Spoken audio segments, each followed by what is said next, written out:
जय श्री राम। जय श्री राम। जय श्री राम। तो आज हम क्या सेलिब्रेट कर रहे हैं?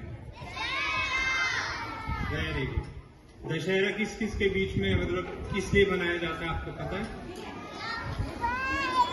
का संवाद है जिसमें ये बताया गया है कि जो रावण का शत्रु था, राम का जो शत्रु था, रावण, वो साधारण नहीं था। वो भी मतलब अपने आप में एक काफी कैरेक्टर वाइज था, ठीक है। जैसे हम राम जी को उठाते हैं, लक्ष्मण जी को, सीता मैया को, तो ऐसे ही उनके शत्रु भी बहुत विचित्र थे। तो हुआ क्या था कि जब राम और रावण आपस में लड़ाई कर रहे थे, युद्ध हो रहा था, तो उस टाइम पे क्या हुआ था कि रावण के पास बहुत सारी शक्तियां थी, तो बहुत ज्यादा शक्तिशाली था, ठीक है। उसके पास पता है ना 10 सर थे, बोलते हैं ना ऐसे 10 सर वाला रावण। लेकिन उसके वो 10 सर नहीं थे, वो 10 तरीके से सोचता था, 10 दिमाग थे उसके पास, एक साथ 10 तरीके से काम कर सकता था, इसलिए उसको दशानन बोलते थे। और हमें पता है ना 9 प्लैनेट्स होते हैं। कितने प्लैनेट्स होते हैं? तो वो उसके अंडर थे, उसके चरणों में, उसके दरबार में थे 9 ग्रह। और शनि भगवान, पता आपको, उनके ऊपर वो पैर रख के बैठता था, तो इतना शक्तिशाली था। फिर भी वो राम जी से क्यों हार गया? किसी को पता है क्यों हार गया? क्योंकि राम जी इच्छाओं से मुक्त है और रावण इच्छाओं से ग्रस्त है। राम जी मनुष्यता पे राज करते हैं और रावण मनुष्यों पे राज करते हैं। तो इस वजह से हमारे रावण जी हार गए।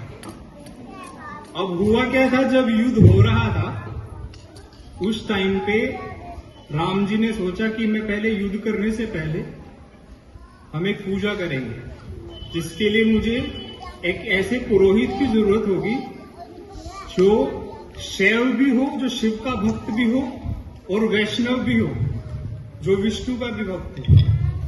तो उन्होंने अपने सबसे सीनियर जामवत जी को बुलाया, जो ब्रह्मा जी के पोते थे, और पुलस्त मुनि होते थे, उनके दोस्त थे। और वही पुलस्त मुनि रावण के नाना थे। तो कहीं ना कहीं वो दोनों कनेक्टेड थे, जामवत जी और रावण जी, ठीक है। अब जब ये चीज हुई तो उन्होंने जामवत जी को बुलाया, उनसे पूछा कि भाई कैसे हुआ? वो बोले भगवान, यहाँ तो इस जंगल में तो कोई नहीं मिलेगा ऐसा। बोले हाँ, लेकिन मैं एक को जानता हूं। वो बोले वो कौन है? बोले वो आपका पुरोहित बनेगा नहीं, लेकिन बोले फिर भी बताइए। बोले वो वही है पुलस्त मुनि का नाती रावण, वो आपका पुरोहित बन सकते हैं। अगर आप चाहें तो आप उसको पुरोहित बुला सकते हैं।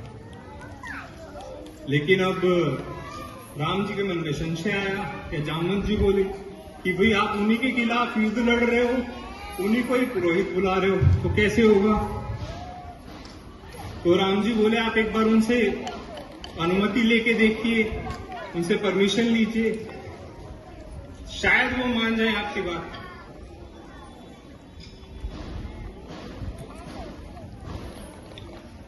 तो जामवत जी गए रावण के दरबार में, और रावण जी ने पूरा बोल दिया कि जामवत जी आ रहे हैं, उनको कोई महल पे नहीं रोकेगा, सीधे महल के अंदर का रास्ता दिखा दीजिएगा, और उन्हें कोई नहीं रोकेगा। वो उनके पिता में लगते थे।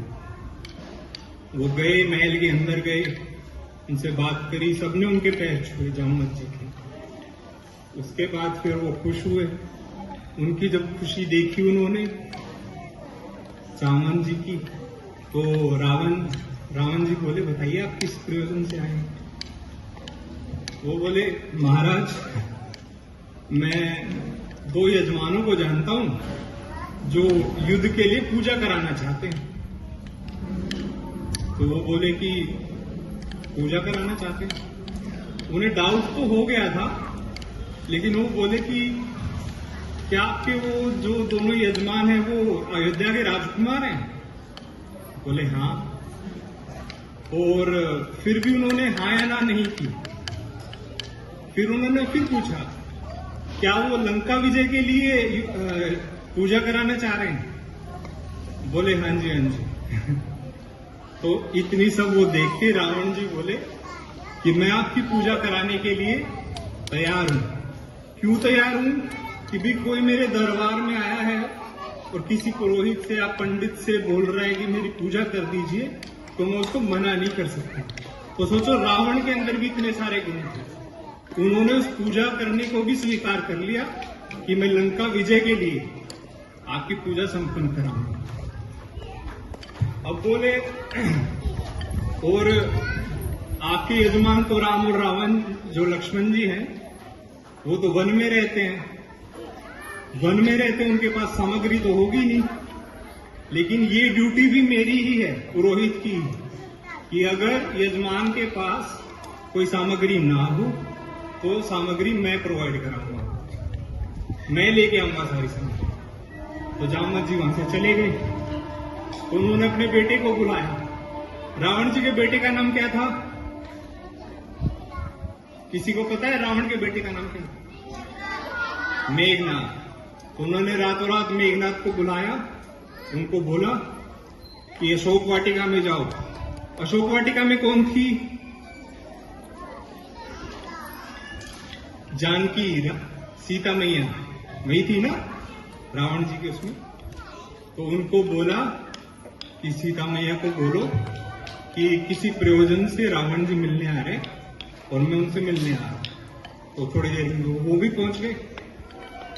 अब सीता मैया वैसे तो उनकी कोई बात नहीं मानती थी, लेकिन तो सीता मैया के सामने गए, उनको बोला कि कल आपके पति लंका विजय के लिए मुझको पुरोहित बना रहे हैं, मुझसे पूजा करवाएंगे। तो ऐसे करना, सुबह सुबह नहा धो के तैयार हो जाना, नए वस्त्र पहन लेना। मेघनाथ सुबह 5 बजे आ जाएगा, 5 साढ़े 5 बजे आपको लेके जाएगा रथ में, पूजा करवाएगा, फिर वापस यहीं छोड़ देगा।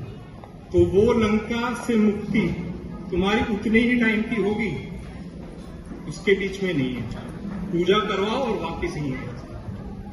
बोले ठीक है। तो सुबह सुबह मेघनाथ जी पहुंचे, सीता मैया को बैठाया और कहीं दूर रथ ले जाकर अपना खड़ा कर। अब सुबह सुबह आ गए रावण जी को, तो दोनों जो राम लक्ष्मण जी बैठे थे वो खड़े हो गए। खड़े हुए और उन्होंने आदर सत्कार सम्मान किया कि हम दशरथ नंदन राम और लक्ष्मण आपको नमस्कार करते हैं। उन्होंने पूरा आदर सहित उनको बैठाया, शिवलिंग बनाया, उन्होंने शिवलिंग बनाया और फिर पूजा अर्चना स्टार्ट करी, ओम भूर्भुवः जो भी मंत्र थे। फिर उसके बाद पुरोहित जी रावण जी ने पूछा कि क्या हमारे यजमान विवाहित हैं? तो उन्होंने बोला हाँ जी। तो बोले पत्नी को साथ में बैठाइए। तो राम जी ने मना कर दिया, बोले पत्नी तो हमारे साथ नहीं है। तो बोले बिना पत्नी के तो फिर आपकी पूजा संपन्न नहीं हो पाएगी, क्योंकि एक विवाहित पुरुष की जो पूजा है बिना पत्नी के संपन्न नहीं होती। अब जामवंत जी बोले महाराज जी ये कैसे होगा? बोले मैंने आपको बोला था ना जामवंत जी कि मैं पुरोहित हूँ, पंडित हूँ, तो मैं सब सामग्री साथ लेके आया। तो उन्होंने मेघनाथ को आदेश दिया कि भाई इनकी पत्नी सीता मैया को यहाँ इनके पास में। तो तब जाके वो पूजा संपन्न हुई।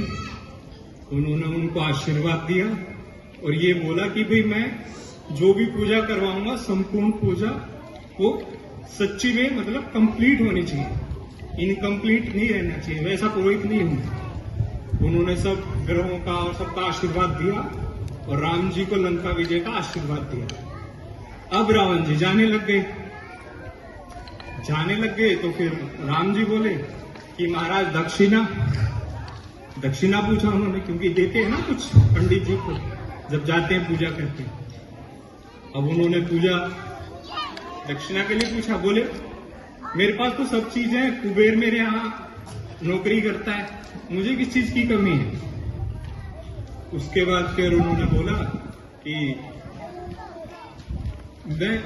मुझे कोई जरूरत नहीं। बोले नहीं, देखो मैं रघुवंशी हूं, अब मैं दक्षिणा जरूर दूंगा, तभी मैं अपनी पूजा संपन्न करूंगा, नहीं तो मेरी पूजा निष्फल हो जाएगी, कोई काम की नहीं रहेगी। बोले अच्छा कोई नहीं, मैं बाद में मांगूंगा आपसे, बाद में जब कभी समय आएगा तब मैं मांगूंगा आपसे। बोले नहीं, तब पता नहीं मैं उस योग्य हूं ना हूं, क्या पता मैं दे पाऊं ना दे पाऊं। तो बोले अच्छा ऐसी बात है। तो उन्होंने क्या मांगा उनसे, दक्षिणा में क्या मांगा,